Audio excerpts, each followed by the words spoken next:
Hello students, कैसे हो आप सब। तो लास्ट वीडियो में हमने क्वेश्चन किए थे ऑब्जेक्ट इन इक्विलिब्रियम के, फोर्सेस को एनालाइज किया था, फ्री बॉडी डायग्राम्स।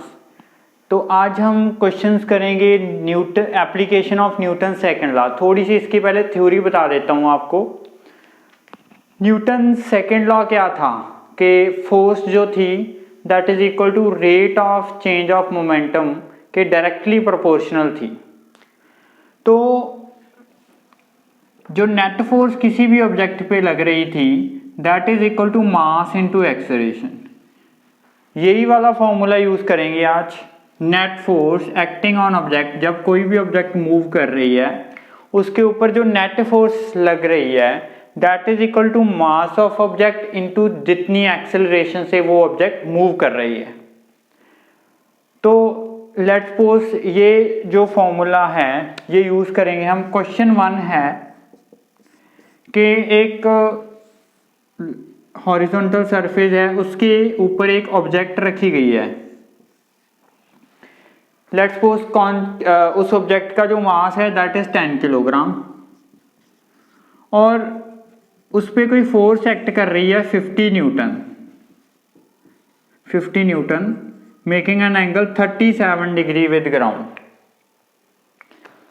तो हमने कैलकुलेट करनी है। इस केस में आपसे पूछ लेंगे कि calculate acceleration of object. Calculate acceleration of object.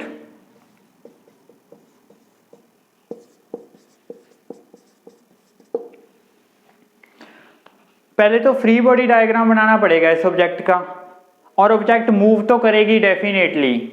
उस केस में हमने जो इक्विलिब्रियम वाले केस में इस जो ऐसा क्वेश्चन किया था उसको ऑब्जेक्ट को टाइट कर दिया था विद यहाँ पे कोई एक और लगा के कोई वॉल या कुछ भी विद स्ट्रिंग इसको अटैच कर दिया था, तो मूव नहीं हो रही थी, उसके कारण स्ट्रिंग में टेंशन आ रही थी। बट यहाँ पे अगर कोई ना कोई फोर्स लगाएंगे तो ऑब्जेक्ट मूव तो करेगी। कितनी नेट फोर्स से मूव करेगी वो देखेंगे। फ्री बॉडी डायग्राम बनाते हैं।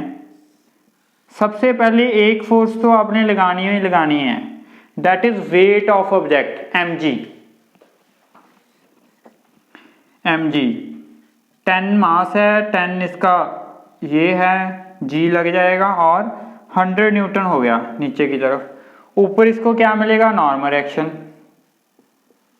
इस केस में वो नॉर्मल एक्शन भी कैलकुलेट करने के लिए कह सकते हैं, बट हम जस्ट एक्सेलरेशन करेंगे। नॉर्मल एक्शन तो सेम मेथड से आ जाएगा। अभी ये जो 50 न्यूटन फोर्स लग रही है ये हॉरिजॉन्टल के साथ 30 डिग्री के एंगल बना रही है, तो इसके कंपोनेंट्स होंगे अलोंग हॉरिजॉन्टल और अलोंग वर्टिकल। ये 50 न्यूटन फोर्स थी जो ये हॉरिजॉन्टल के साथ 37 डिग्री, सॉरी 30 नहीं 37 डिग्री का एंगल बना रही है। ओके, तो 37 वाली हमने एक ट्रायंगल पढ़ी थी, 3 4 5, दिस इज 37, दिस इज 53। याद है आपको, लास्ट वीडियो में की थी। तो ये आ गया हमारा 50 cos 37, थीटा के साथ वाला कंपोनेंट। cos 37 की वैल्यू क्या थी, cos 37 इज 4/5, तो कैंसिल होके 10, ये बन गया 40 न्यूटन और साइन ये आ गया 50 साइन 37। चलो ये वाली फोर्स तो बैलेंस ही हो जाएगी। नॉर्मल रिएक्शन है, नीचे वेट है, ऊपर ये फोर्स का ये कंपोनेंट लग रहा है, ये वाली फोर्स तो बैलेंस ही हो जाएगी। बट कितनी नेट फोर्स से ऑब्जेक्ट कितनी नेट फोर्स से मूव कर रहा है, with the net force of 40 Newton जो इसको मूव करवा रही है। जो ऊपर कंपोनेंट है वो इसको इस डायरेक्शन में लेके जाने का इस कंपोनेंट का कोई रोल नहीं है। तो ऑब्जेक्ट के ऊपर कितनी नेट फोर्स आएगी, 40। तो न्यूटन सेकंड लॉ क्या कहता है, net force acting on object is equal to mass into acceleration. कितनी नेट फोर्स एक्ट कर रही है, 40। मास कितना है, 10 इनटू एक्सेलरेशन। एक्सेलरेशन की वैल्यू कितनी आ गई, 40/10 which is equal to 4 metre per second square. 4 metre per second square, easily हो गया। एक और क्वेश्चन करते हैं, सेम है। एक और क्वेश्चन करते हैं।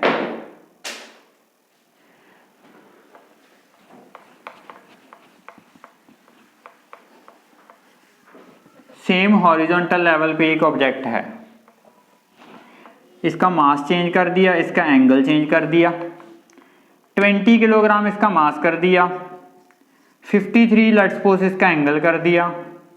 देखो मैं 53, 37 वाले इसीलिए ले रहा हूँ क्योंकि 30 वाला, 60 वाला, 45 वाला वो तो आपको याद है। ये वाले एंगल हम बहुत कम यूज़ करते हैं, तो इसीलिए आप इसके गो थ्रू हो जाओगे, 53 और 37 के फेमिलियर हो जाओगे आप वैल्यूज़। उसकी वैल्यूज़ हम 10th में वैसे ही बहुत यूज़ कर लेते हैं। Okay, 20 kilogram, 53, 50 Newton. इधर मैंने कोई फोर्स लगा दी 20 न्यूटन। पहले तो ये देखना पड़ेगा कि ऑब्जेक्ट किस डायरेक्शन में मूव करेगी। इस फोर्स का कोई इधर कंपोनेंट बनेगा, एक ये फोर्स है। ऑब्जेक्ट मूव करेगा लार्ज फोर्स वाली डायरेक्शन में, जिस डायरेक्शन में फोर्स ज्यादा है। फ्री बॉडी डायग्राम कंस्ट्रक्ट करें।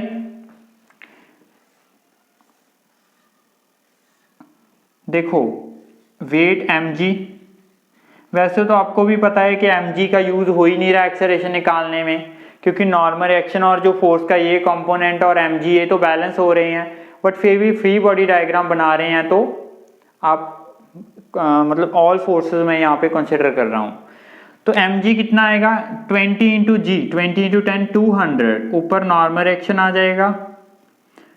50 जो फोर्स है वो हॉरिजॉन्टल के साथ 53 डिग्री एंगल बना रही है, 53 डिग्री एंगल बना रही है।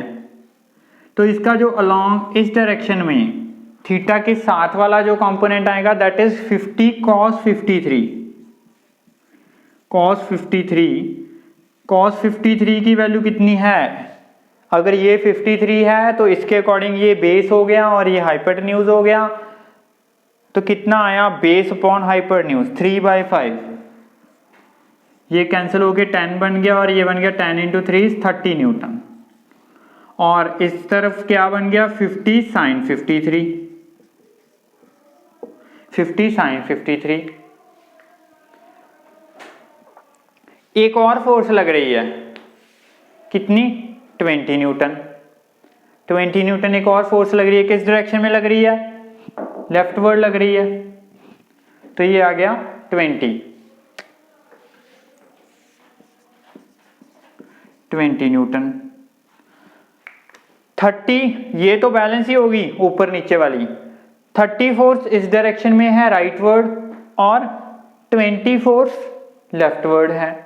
तो नेट फोर्स कितनी आई, ऑब्जेक्ट मूव तो करेगी definitely in the direction of 30 Newton force, क्योंकि 30 न्यूटन फोर्स ज्यादा है।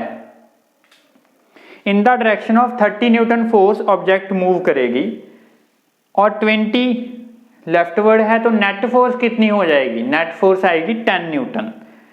10 न्यूटन। 30 को हम 20 प्लस 10 लिख सकते हैं, तो 20 ये वाला तो कैंसिल ही, 20 को कैंसिल कर देगा, नेट फोर्स कितनी रहेगी हमारे पास 10 न्यूटन। ओके, तो एक्सेलरेशन निकालनी है। न्यूटन्स लॉ क्या कहता है, net force is equal to mass into acceleration. Net force कितनी है यहाँ पे 10, मास कितना है 20, एक्सेलरेशन निकालनी है। ए की वैल्यू आ गई 10/20 which is equal to 1/2 metre per second square या 0.5 मीटर पर सेकेंड स्क्वायर। ये एक्सेलरेशन आ गई। ये तो हॉरिजॉन्टल लेवल पे एक ऑब्जेक्ट थी। अगर मान लो ऑब्जेक्ट को किसी इंक्लाइन प्लेन पे रख दें, अभी आपको ये इजी लग रहे होंगे क्योंकि स्टेशनरी वाले जो ऑब्जेक्ट इन इक्विलिब्रियम वाले आपने किए थे सिमिलर ही हैं, बस उसमें ऑब्जेक्ट मूव नहीं कर रही थी, यहाँ पे मूव कर रही है विद सम नेट फोर्स। अगर मान लो इंक्लाइन प्लेन, एक मैं इंक्लाइन प्लेन का केस लेता हूँ कि ऑब्जेक्ट को इंक्लाइन प्लेन पे रखा गया है। This is object having mass m, object है कोई, उसका मास m है।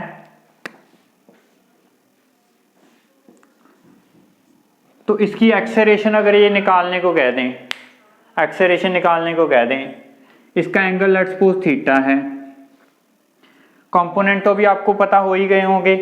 अगर इसके हम फ्री बॉडी डायग्राम बनाएं तो मैंने बोला था इस डायरेक्शन में वर्टिकली डाउनवर्ड लगेगा mg के कंपोनेंट ये वाली लाइन होती थी, जो एंगल प्लेन का है वही एंगल ये होएगा थीटा। तो mg का इस डायरेक्शन में बनेगा mg cos थीटा और इस डायरेक्शन में आएगा mg sin थीटा। ऊपर की तरफ आएगा नॉर्मल एक्शन, ऊपर की तरफ आएगा नॉर्मल एक्शन। तो अगर ये पूछें कि इस केस में एक्सेलरेशन बताओ, ये वाले mg cos थीटा और नॉर्मल एक्शन तो इक्वल आ गए, ये तो बैलेंस हो गया mg cos थीटा कंपोनेंट। जरूरी नहीं कि हमेशा cos कंपोनेंट ही मूव करवाएगा, जैसे पिछले केस में था, साइन कंपोनेंट भी मूव करवा दे सकता है। तो ऑब्जेक्ट नीचे आएगी due to its weight. Weight का कंपोनेंट कौन सा कंपोनेंट? mg sin theta. तो हम बोलेंगे कि net force, same formula, mass into acceleration. कितनी नेट फोर्स है वो नीचे आ रहा है mg sin theta is equal to m into a. m तो कैंसिल हो गया, m तो कैंसिल हो गया, तो a कितनी आ गई हमारी g sin थीटा। a कितनी आ गई? g sin theta. Normal action की वैल्यू mg cos थीटा आ गई। क्वेश्चंस में ये ऐसे भी कोई फोर्स लगा सकते हैं, ऊपर की तरफ कोई फोर्स लगा दी ऐसे, फिर देखना पड़ेगा। अभी हम क्वेश्चन करते हैं एक,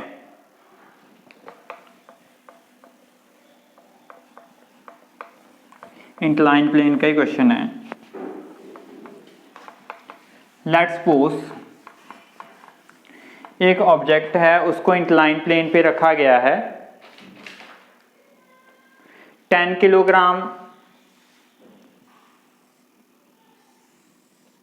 किलोग्राम उसका वेट है। इंक्लाइन प्लेन, जिस प्लेन पे रखा गया है 37 उसका एंगल है, और ऊपर की तरफ 50 न्यूटन फोर्स लग रही है।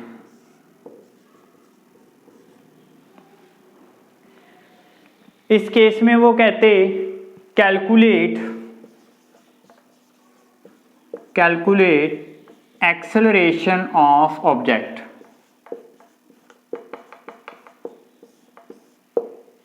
करो, कोशिश खुद भी करो, मैं तो करवा ही रहा हूं सॉल्व। वीडियो पॉज करके पहले खुद करके देखो, बाद में मैच करो कि सही है या गलत। अगर इसका फ्री बॉडी डायग्राम बनाएं, अभी बार बार वो कंपोनेंट कैसे आए वो बताने की जरूरत नहीं है, डायरेक्ट बनाओ, अभी प्रैक्टिस बहुत होगी।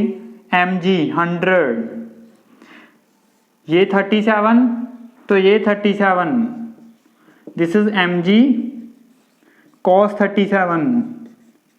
नीचे की तरफ mg का sine component mg sin 37 which is equal to 200 sin 37। sin 37 is 3 4 5, 37 53, sin 37 is 3/5, ये आ गया 40 इंटू 3 इज 120 न्यूटन। 120 न्यूटन। ऊपर की तरफ चलो मैंने फोर्स चेंज कर दी, ऊपर की तरफ कितनी फोर्स लगा दी? 150 न्यूटन। नॉर्मल एक्शन भी आएगा। अभी एक्सेलरेशन निकालो।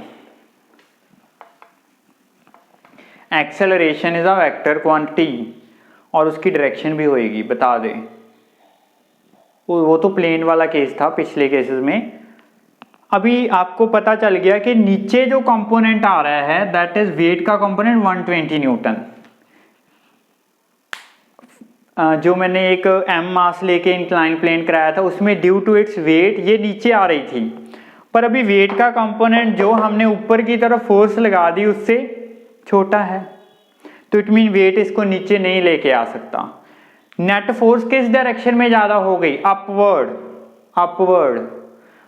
इंक्लाइन प्लेन के अलोंग अपवर्ड डायरेक्शन में नेट फोर्स ज्यादा होगी, 150 हो गई, 120 से ज्यादा है। तो ये तो ऑब्वियस सी बात है कि लार्ज फोर्स की डायरेक्शन में कोई भी चीज मूव करेगी तो 150 और 120 नेट फोर्स कितनी होगी, इस डायरेक्शन में ही आएगी और कितनी होएगी 30। और ऑब्जेक्ट अभी नीचे नहीं आएगी, ऑब्जेक्ट ऊपर जाएगी क्योंकि ऊपर की डायरेक्शन में ज्यादा फोर्स है। Same net force acting on object is equal to mass into acceleration. अगर इसको स्प्लिट करके लिखें, किसको नहीं समझ आ रहा कि कैसे नेट फोर्स 30 कैसे आ गया, 150 को मैं 120 प्लस 30 लिख सकता हूं। देखो 120 नीचे और ये वाली फोर्स ऊपर, 120 इस 120 को तो कैंसिल ही कर दिया ऑपोजिट, तो बच क्या गया 30 न्यूटन ही बच गया, तो नेट फोर्स 30 आ गई। मास कितना है 10, एक्सेलरेशन पता करनी है तो ये आ गया a is equal to 3 metre per second square. पर ऑप्शन में अगर ये क्वेश्चन आया, ऑप्शन में दो ऑप्शन भी हो सकते हैं 3 मीटर पर सेकेंड स्क्वायर के डाउनवर्ड। पहला ऑप्शन ही वो गलत देंगे 3 metre per second square downward. हमारा 3 आंसर आया, हमने देखा और फर्स्ट ऑप्शन टिक किया और रॉन्ग, क्योंकि हमने सेकंड ऑप्शन पढ़ा ही नहीं है। सेकंड ऑप्शन में था 3 metre per second square upward. अब बताओ अपवर्ड ही जा रही है तो ये वाला सही हो गया। देखना है किस डायरेक्शन में ज्यादा फोर्स है, ऊपर की तरफ ज्यादा है या नीचे की तरफ ज्यादा है, तो ऑब्जेक्ट उसी डायरेक्शन में मूव करेगा। क्लियर? ओके।